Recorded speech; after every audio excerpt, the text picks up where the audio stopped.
नमस्कार। आज हम पढ़ रहे हैं इंडस्ट्रियल सोशलॉजी में socio cultural factors affecting industrial growth in developing societies. विकासशील समाजों में औद्योगिक विकास को प्रभावित करने वाले सामाजिक सांस्कृतिक कारक। इससे पहले वाले वीडियो में हमने socio culture factors of industrial growth देखा था, जिसमें हमने बात करी थी लौकिकीकरण की, कि किस तरह से लौकिकीकरण हुआ है। फिर नगरीय संस्कृति का उदय, नगरीकरण और सामाजिक गतिशीलता, कानूनों और जनमत के महत्व में वृद्धि और संचार का प्रसार और पारिवारिक जातिगत और सामाजिक परिवर्तन। आज हम देखेंगे कि किस तरह से विकासशील समाजों में औद्योगिक विकास को प्रभावित करने वाले सामाजिक सांस्कृतिक कारक। विकासशील समाजों में जो औद्योगिक विकास को प्रभावित करने वाले जो प्रमुख कारक हैं, उसमें पहला कारक है समाज की सामाजिक सांस्कृतिक संरचना। क्योंकि जो औद्योगिक विकास है उसमें समाज की सामाजिक सांस्कृतिक संरचना का आपस में घनिष्ठ संबंध है, क्योंकि औद्योगिकरण की प्रक्रिया भी सामाजिक संरचना को प्रभावित करती है। और एक सामाजिक संरचना में जितना अधिक स्तरीकरण, स्टेरिफिकेशन और विभिन्नताएं होंगी, उस समाज के औद्योगिक विकास में उतने ही अधिक बाधाएं उत्पन्न होंगी। किसी भी समाज के विविध उद्योग उस समाज के ताने बाने से जुड़े रहते हैं, क्योंकि उद्योग में जो काम करने वाले श्रमिक हैं वो भी इसी समाज के एक अंग हैं और अपनी सामाजिक व्यवस्था, सामाजिक शैली से वो भी प्रभावित करते हैं और प्रभावित रहते हैं। और समाज के सदस्यों की आवश्यकताओं की पूर्ति औद्योगिक उत्पादन के द्वारा होती है। आधुनिक उद्योगों ने जो हमारी पुरानी परंपराएं थीं उनको बदला है और इसके कारण हमारी सामाजिक संरचना प्रभावित हुई है। उद्योगों में, कल कारखानों में काम करने वाले विभिन्न श्रेणियों के सदस्य प्रत्यक्ष या अप्रत्यक्ष रूप से औद्योगिक विकास को प्रभावित करते हैं, क्योंकि अपनी सामाजिक व्यवस्था में और सामाजिक रीति रिवाजों और परंपराओं के जो दायरा है उसमें वे निवास करते हैं और साथ ही समाज के जो धार्मिक विचारों, कार्यों, रूढ़ियों, इससे भी वे बंधे हुए हैं।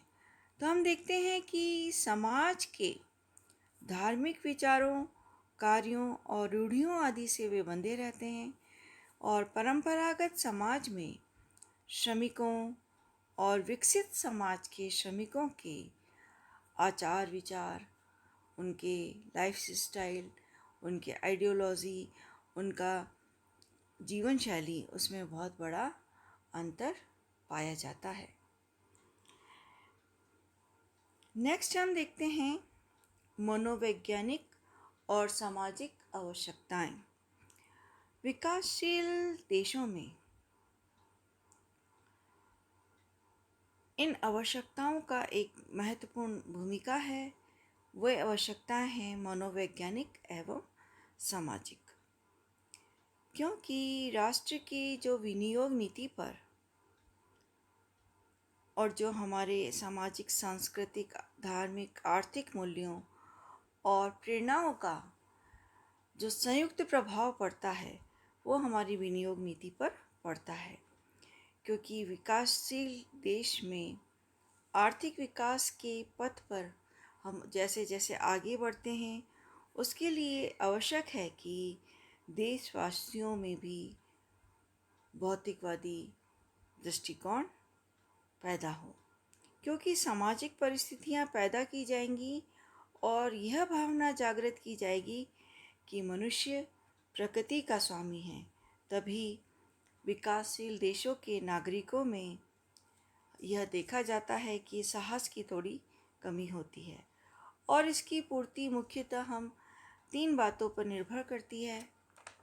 पहली बात है योग्यता प्रेरक। योग्यता कि हमारी एबिलिटी कितनी है, हमारा प्रेरक और हमारी शक्ति एवं सामाजिक और आर्थिक वातावरण। योग्यता में हम देखते हैं कि दूरदर्शिता, बाजार के अवसरों को पहचानने की क्षमता, कार्य की वैकल्पिक संभावनाओं को पहचानने का क्षमता और व्यक्तिगत योग्यता इसमें शामिल है। प्रेरक शक्ति में हम देखते हैं कि किस तरह से हमें मुद्रा का लाभ होगा, सामाजिक प्रतिष्ठा, इसको प्रेरक शक्ति में हम सम्मिलित करते हैं, जिससे व्यक्ति को प्रेरणा मिलती है। और आर्थिक और सामाजिक वातावरण में आंतरिक शांति, सुरक्षा, आर्थिक स्थिरता, इसको शामिल किया जाता है, जिससे हमें आर्थिक विकास में नेतृत्व का भी महत्व मिले। तो हम ये देखते हैं कि मुख्य रूप से 3 बातें शामिल हैं। पहला है योग्यता, दूसरी है प्रेरक शक्ति और तीसरा है सामाजिक तथा आर्थिक वातावरण। नेक्स्ट पॉइंट हम देखते हैं जनसंख्या की तीव्र गति। यानी जनसंख्या जैसे जैसे बढ़ती है विकासशील समाजों में,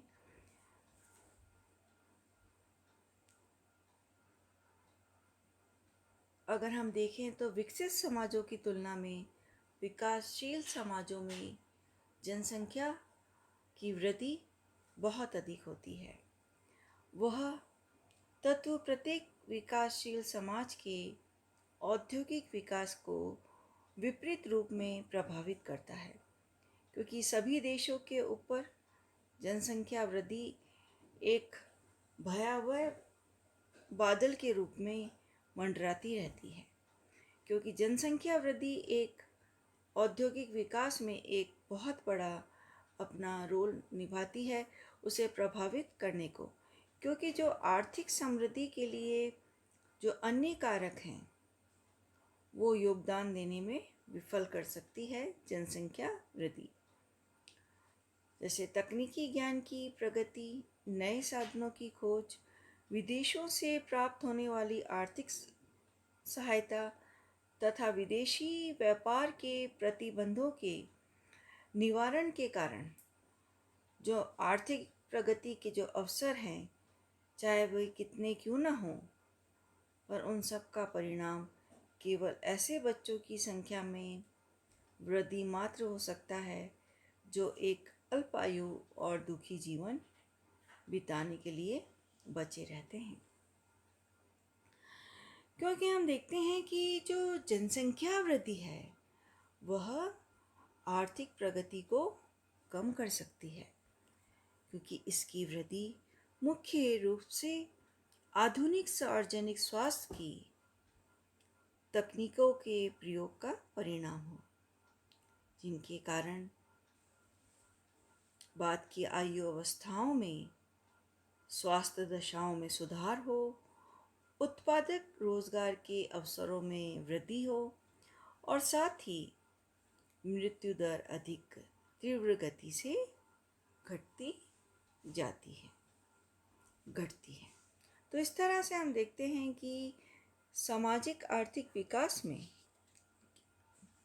जो सामाजिक सांस्कृतिक कारक है उसमें एक कारक जनसंख्या वृद्धि की तीव्र गति भी और विकासशील समाजों के औद्योगिक विकास में अपना एक महत्वपूर्ण प्रभाव डालती है। उसके बाद हम देखते हैं विकास संबंधी सामाजिक तथा राजनीतिक अपेक्षाओं का अभाव। देश में आर्थिक प्रगति नहीं होगी जब तक वातावरण अनुकूल न हो, क्योंकि देश की जनता में जो प्रगति की जो इच्छा होती है और आकांक्षा होनी चाहिए, और उनकी सामाजिक, आर्थिक और कानूनी और राजनीतिक संस्थाएं जब तक अनुकूल ना हो तब तक देश की प्रगति नहीं हो सकती। क्योंकि कुछ क्षेत्रों में अल्प विकास के लिए विकास संबंधी तथा राजनीतिक अपेक्षाओं का अभाव एक महत्वपूर्ण उत्तरदायी कारक है। अर्ध सामंती समस्याओं का प्रतिबंधपूर्ण स्वभाव, शक्तिहीन शासन, सामाजिक विधान का अभाव, प्रोत्साहनों का अभाव और अपर्याप्त शिक्षा और कमजोर स्वास्थ्य, ये सब इस बात के गवाह हैं।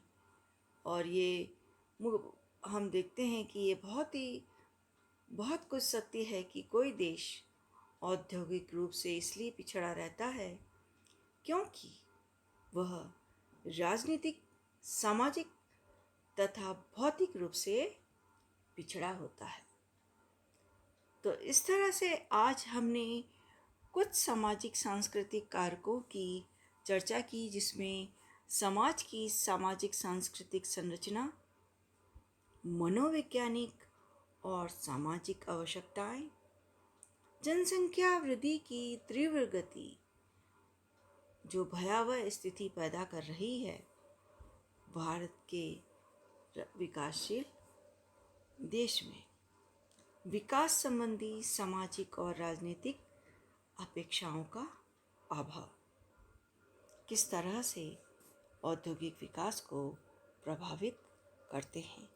कुछ अन्य कारक हम नेक्स्ट वीडियो में पढ़ेंगे। धन्यवाद।